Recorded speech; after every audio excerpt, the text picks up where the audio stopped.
Boys and girls, what's the main goal of a recording session in a studio? Yes, to capture a great performance. And yes, to record some great sounding tracks. But you know what? It's a lot more fun if you also get creative. I love getting creative in the studio, working on cool sounds, working on the arrangements, giving the bands my ideas, you know. That's fun, right? And I want to give you one example today. An example of a drum session where we recorded our own lo-fi drum loops and added them to the regular metal drums that we recorded. That was a lot of fun, and I want to show you how we did this, so you get a little inspired. Here we go.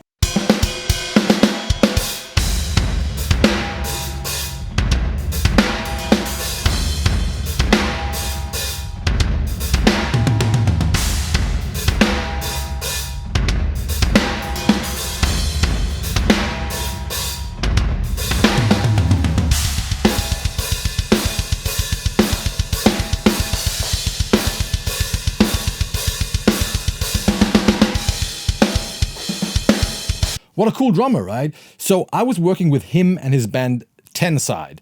They play some sort of modern, catchy metalcore, really cool band, and he's a great drummer. And those guys are very nice as well. And they like drinking beer, just like I do. You have to. If you are from Munich, Bavaria, you know, that's the beer capital of the world, so you have to. Anyway, I love it when drummers just, you know, sound good.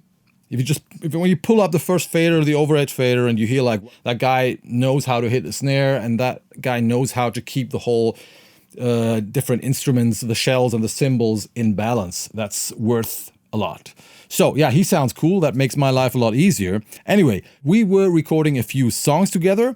I'm only doing the drum session on this production. I'm not mixing the album, I'm not doing anything else. So I'm just recording the drums, and on one song we got a little more creative, and I want to show you exactly what we did. I want to start with showing you the regular drum tracks, and then I will show you the more spicy ones that we added. By the way, the cool thing is the song we worked on is already released, so you can find the official music video here on YouTube. There's a link below. But let me first show you the tracks, and then you can check out the final result. Let's dive into Cubase and do it. So here you can see my session. Up here I got the pilot tracks, and I always have them colored so I can tell which part is which. You know, that is the verse and the bridge and the chorus and so on. But they're muted now, so let's just have a listen to the drums, to the rough drums.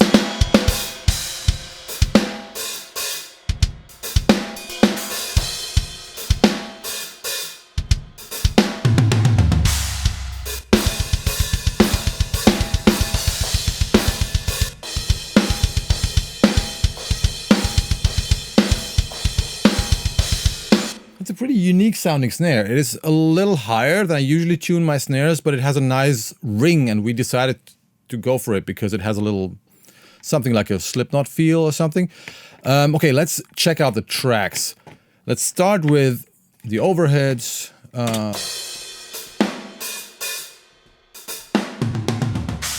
And now you can hear there's no kick drum because we just used a MIDI pad. So the kick drum is MIDI only.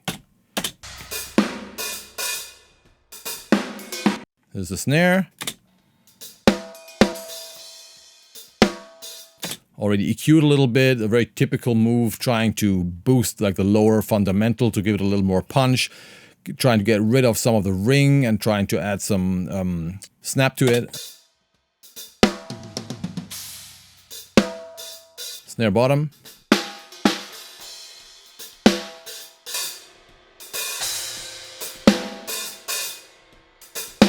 And we got two tom tracks.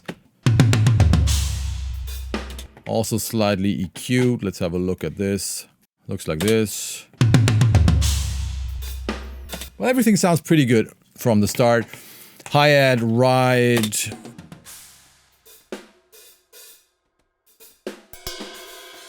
There's the ride. And then we got two room tracks, which are already processed. So this is my clean sounding room track.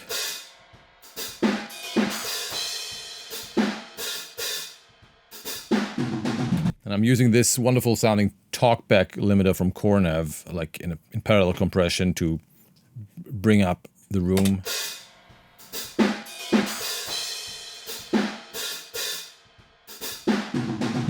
And And then I got my dirty room tracks. Have a look at those tracks. They look like this. What a wonderful waveform. Sound like this.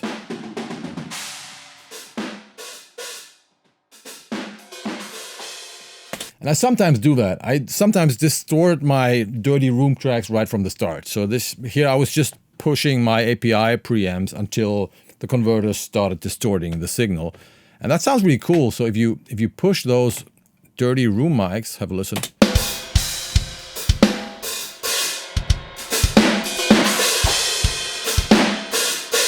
You get not only more room, but a nice lo-fi feel. Let's do that on the other part here.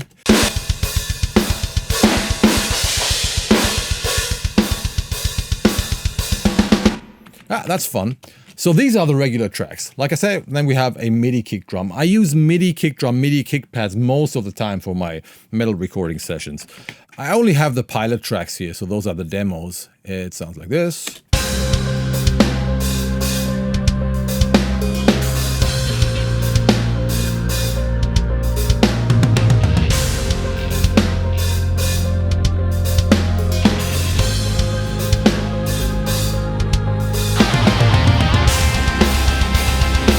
Again, those are not the final tracks, but I really like that part here, the verse, and I really like the groove he's playing in this one.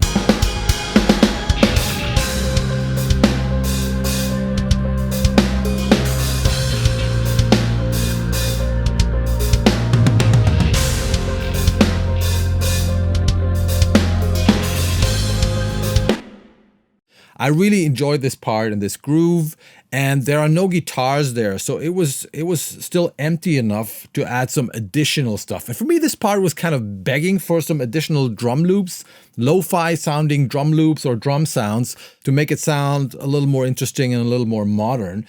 And usually you just open a library and pull out some loops and distort them and add them. But we still have had some time during the session. So we decided to record our own little drum loop and distort it and blend it with the existing drums.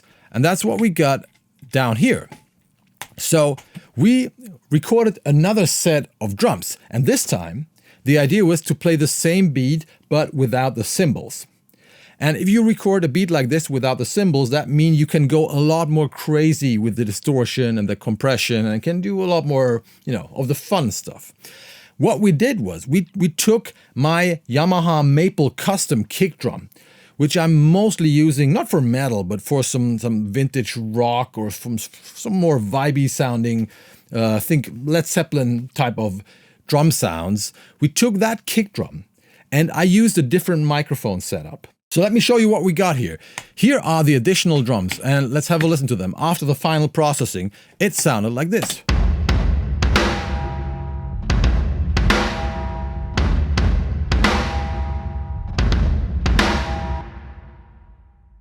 And together with the existing drums,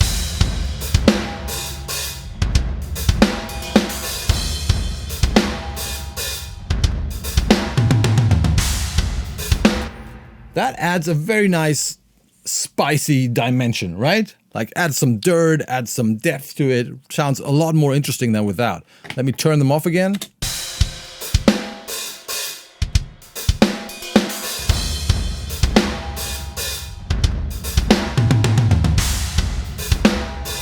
Very nice. Okay, so let me show you what I did. Let me first turn off all the plugins I used.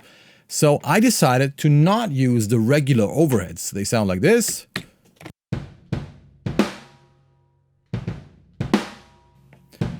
I wanted something that sounds a little closer, not that ambient. So what I used is 2 ribbon microphones at the height of the toms right in front of the kick, like facing the kick drums. And I was trying to pick up all the different shells, but make them a little closer sounding than the regular overheads. So this is the overheads. And this is what I call the stereo shell mics.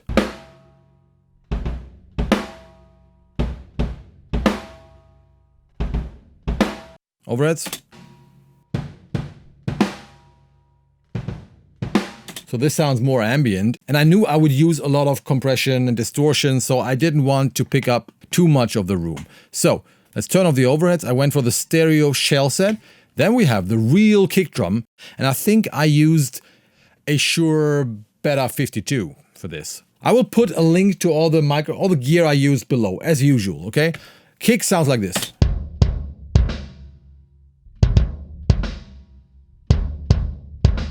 And that's a cool sounding kick drum, right? So no dampening, it's actually tuned pretty high, so you get a real boom boom note out of it. Doesn't sound metal at all, it sounds more vintage rock. Yeah, and that's the only thing I used this Maple Custom kick for. Got an EQ, what is that doing? Okay.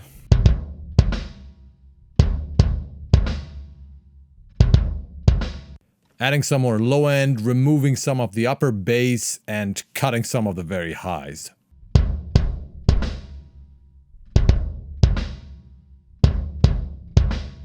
Yeah, that's a big balls kick drum sound. Snare drum sounds like this. That is, I think, exactly the same snare drum that we use on the main drums. With a nice ring. No processing at all. And the snare bottom mic.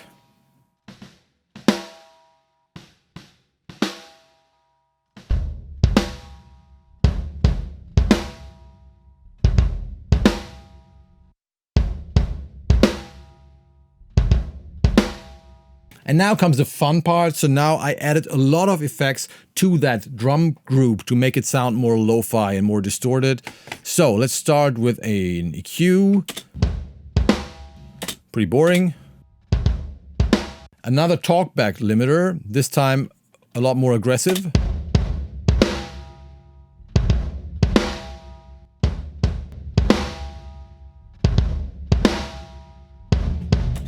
And now the special saws. And now one of my favorite plugins, EMINENCE, a multi-band distortion plugin from Ohmforce.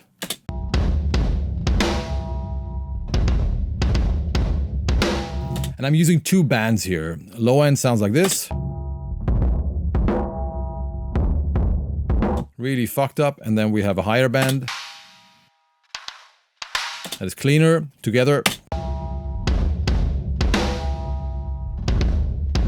And then I'm using another EQ to remove some low end and to add a little more 1.5K to make the sound more lo-fi, more like a trash can.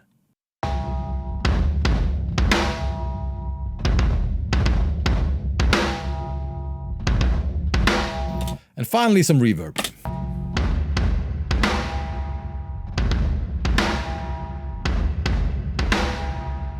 Now let's turn on the normal drums again and have another listen.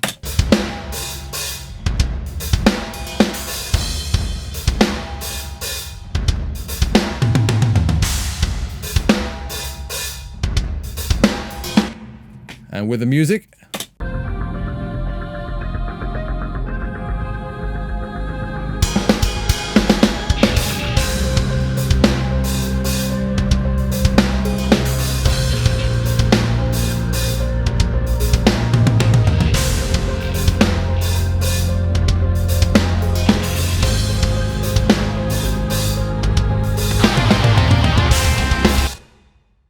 So this was nice, wasn't it?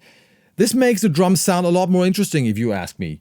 So what I want you to try next time is on parts like this, try to make your drummer play the part twice. And the second time you record it without the cymbals. And then you go crazy with distortion and with compression and add those tracks like you normally add some additional drum loops or something.